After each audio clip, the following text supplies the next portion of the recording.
Elden Ring released in 2022, and it received critical acclaim basically instantly. And it's one of my personal favourite games of all time. But as you can probably imagine, no game is perfect. So the more I play Elden Ring, the more things I come up with to whine and complain about. What?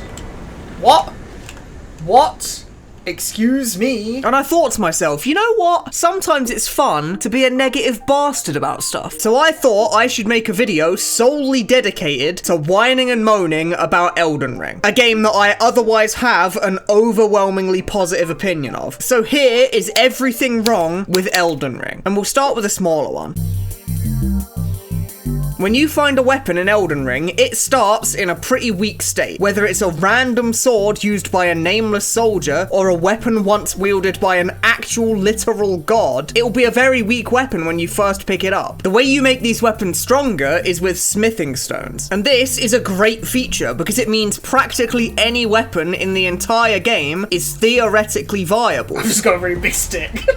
Whether it's a weapon that your starting character had the moment they spawned in, or something you got super late in the game, they are both equally usable. But the problem with this upgrade system is actually sneakier than that. You see, there's two types of smithing stones. You get normal smithing stones, and then you get somber smithing stones. Normal smithing stones are used to upgrade weapons that you might call, you know, boring. The sword of that random soldier from earlier is a weapon that would use normal smithing stones, because there's nothing special about it, it's just like a big sword. Somber smithing stones are used to upgrade weapons that are super unique, like the swords bosses wield, or some legendary weapon you find in a chest somewhere. If it looks cool, or has some sort of crazy ability, then chances are it's upgraded with somber smithing stones. And this on paper sounds great, but in practice, this is terrible, because the number of normal smithing stones required to upgrade a weapon is literally 12 times higher than the number it takes to upgrade a somber weapon. It takes 12 smithing stone 1s to upgrade this sword to the equivalent strength of just one single somber upgrade on this weapon. And this basically means that you're heavily incentivized to use somber weapons because they're way easier to find upgrade materials for. In fact, there's a route that you can take through the early game that allows you to get a somber weapon all the way to +9 without killing a single boss. But the boring ass smithing stone weapons just have no such luxury. It's far too easy to get a somber weapon upgraded, and far too hard to get the other weapons upgraded. And this should be a relatively easy fix. You could just reduce the number of smithing stones required per level, and it'd be perfectly balanced. But as it stands right now, somber weapons are just the way to go. It's a no-brainer at this point. But unfortunately enough, not all somber weapons are created equally, because complaint number 2 is all about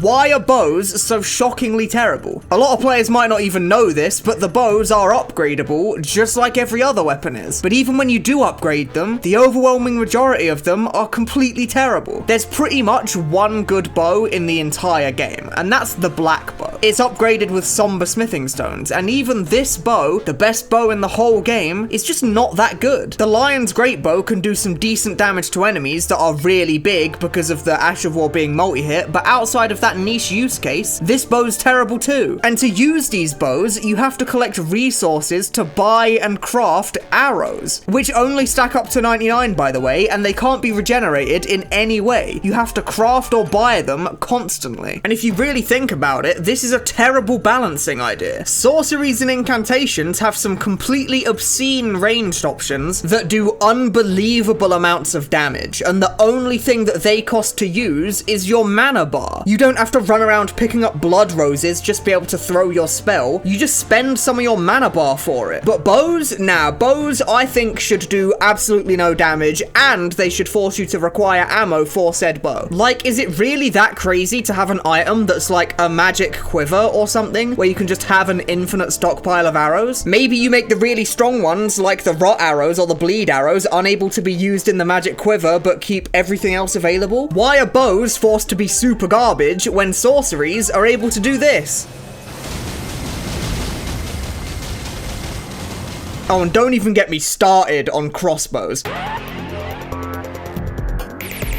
Elden Ring has a massive different variety of weapons and builds to choose from, and pretty much any build you can possibly come up with is viable enough to beat the game with, although some are of course better than others. But a big part of the reason why everything is so viable isn't actually because the weapons are good, it's because of buffs. There are a ton of different ways to buff your character in Elden Ring. Your gear is an obvious one, but there are spells and incantations that also buff your damage, like Terra Magica creating a circle on the floor that buffs all of your magic damage whilst you're inside it, or Golden Vow buffing yours and your allies' damage for a short duration, or Flame Grant Me Strength buffing all fire damage and physical damage. But the thing about all of these buffs is that they stack together, and they stack multiplicatively. There's 4 different types of buffs, and you can stack one of each of them together, and you can achieve some obscene amounts of damage by doing this. This is all well and good, right? There's nothing inherently wrong with being able to stack a bunch of dumb buffs on top of each other and then nuke stuff with them. But the problem is that a bunch of the game's builds rely on these buffs. If you want to make a build surrounding some sort of bad weapon type, like bows for example, then a good way to force it into viability is with buffs. You can just get the minimum amount of faith required to cast these spells, then giga buff your character before walking into the boss room, and then any weapon in the entire game will look like it's doing pretty good damage. And then with weapons that are actually strong to begin with, these buffs make those weapons do so much damage that the game is completely trivialized. You can absolutely nuke basically any boss in the game in just a few hits because of how many buffs you can stack on top of each other. And the reason this is a problem is actually fairly simple. It's because Elden Ring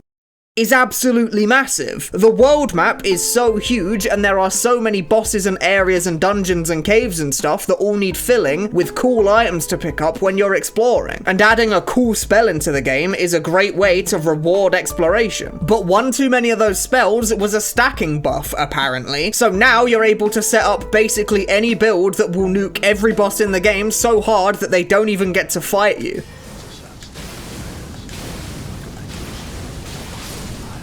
I mean, yeah, I know it's Gideon, he's a pushover, but my point still stands, okay? I wonder what I should talk about next. Oh, I know. And of course, it's Sir Gideon Offnir.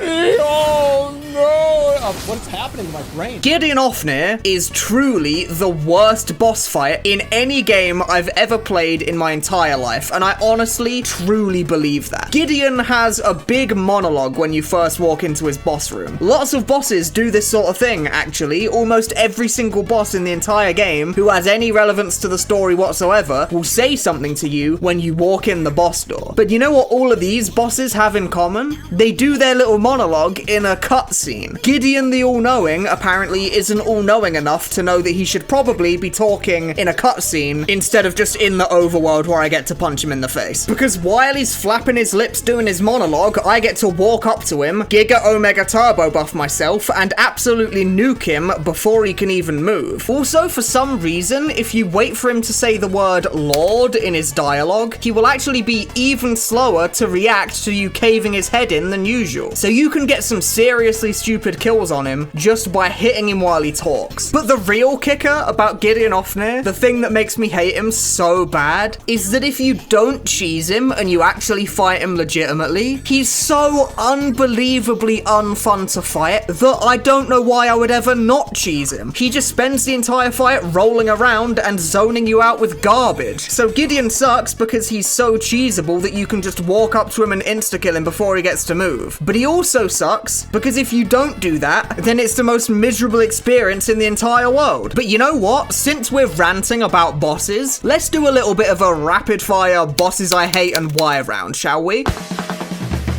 Traitor Rykard is actually a really cool boss when you, like, you know, fight him with the Serpent Hunter Spear, because that's the whole gimmick of the fight. But this is actually really, really obnoxious, because if you're trying to do some sort of cool build that revolves around anything other than the Serpent Hunter, then the Rykard fight just sucks massive ass. And you have to pretty much give up on your cool build and use the spear, or just have the slowest and most grueling war of attrition with him as possible. In Dark Souls 3, there's a boss called Yorm the Giant that has a similar gimmick to this. So why is Yorm really cool, but Rykard sucks massive balls? Well, it's simple. It's because fighting Yorm without the gimmick is actually feasible. Yorm isn't surrounded by a giant lake of lava that staggers you constantly, so just hitting him in his shins until he dies is a realistic strategy that any build can do. It's harder than using the gimmick, but it's much more realistic. But fighting Rykard without the spear, although possible, is incredibly cringe. Next boss, Fire Giant.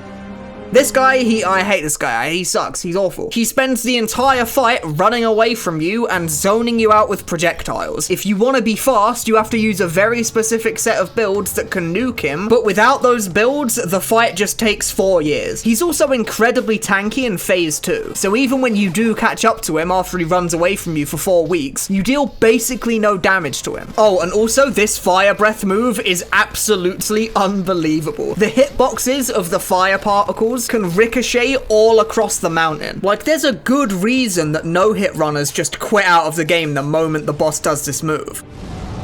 Oh my goodness, dude. That's actually insane, dude. Elden Beast. Oh, Matt, I hate Elden Beast. Oh, he makes me so angry. Elden Beast does exactly what Fire Giant does. He runs away from you and zones you out with, like, you know, garbage. But Elden Beast is worse because he's the final boss, so he's designed to be way harder than Fire Giant. And I swear to Christ, the person that put Elden Stars in the game needs to lose their job. This move is ridiculous. It makes me so angry. I can feel my blood pressure rising just thinking about it.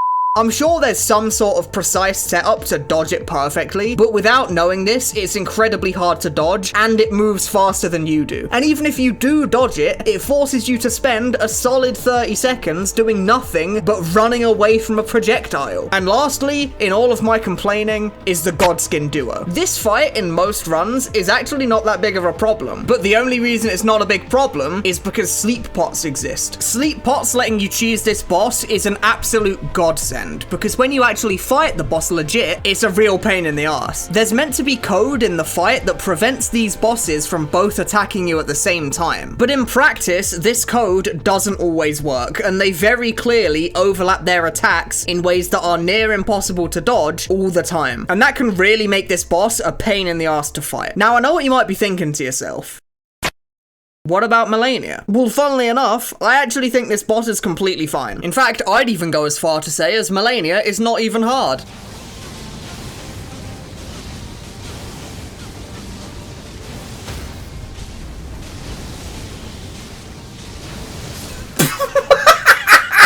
That is so fucked.